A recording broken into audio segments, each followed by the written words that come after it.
Hello, aviation enthusiasts. Welcome back to Aeroonline, your hub for the latest aviation stories. This week, we're taking off with updates on new routes, cutting-edge technology, and dramatic in-flight incidents. Let's dive in. Shutdown triggers worst U.S. air travel disruption yet.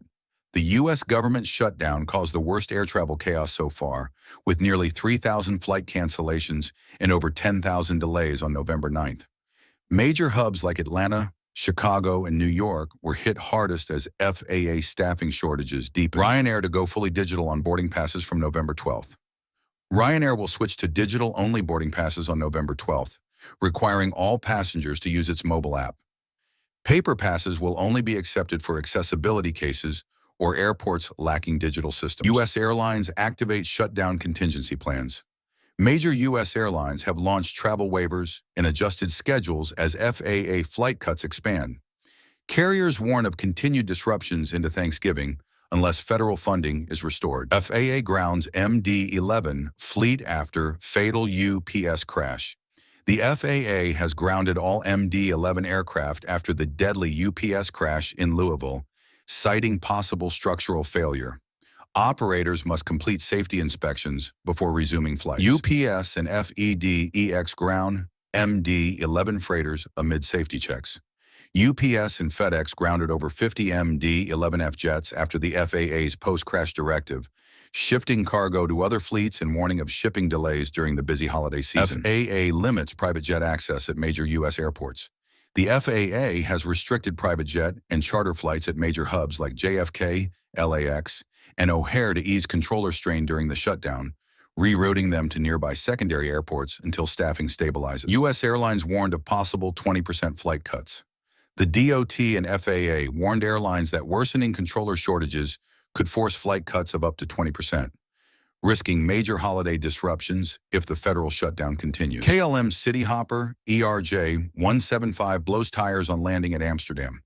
A KLM Cityhopper ERJ-175 burst both left main tires after landing at Amsterdam Schiphol on November 11th.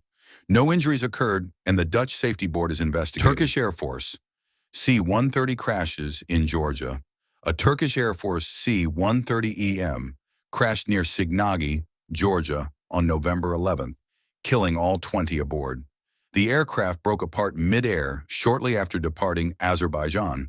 A joint investigation is underway. Germany takes delivery of first P-8A Poseidon. Germany has received its first Boeing P-8A Poseidon, replacing the aging P-3C Orion fleet. The new aircraft, based at Nordholz, will enhance maritime patrol and anti-submarine capabilities. 8 P-8 as are on order, strengthening Germany's role in NATO operations. Airlines expect quick recovery ahead of Thanksgiving. U.S. airlines say operations are quickly improving now that the shutdown has ended. With FAA staffing stabilizing, carriers expect to restore schedules before Thanksgiving. Some delays may continue, but airlines are optimistic about a near-normal holiday travel period. EasyJet and Volotea strikes to disrupt Italy on November 14th.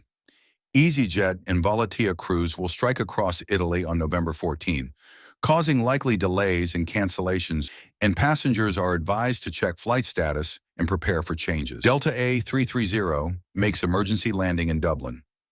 A Delta A330 flying from Amsterdam to Detroit diverted to Dublin after a technical issue triggered a 7700 emergency. The aircraft landed safely, with no injuries, and passengers were rebooked while maintenance crews inspected the jet. JAL 767 returns to Kagoshima after bird strike. A JAL 767 bound for Tokyo returned to Kagoshima after a bird strike hit its right engine, causing vibration. The aircraft landed safely with no injuries, and minor fan blade damage was confirmed. Another ANA flight also reported a bird strike earlier the same day. That wraps up this week on Aeroonline. What stories stood out the most to you? Let us know in the comments, and don't forget to like, subscribe, and hit the bell icon for more aviation updates. Until next time, clear skies and safe travels. That wraps up this week on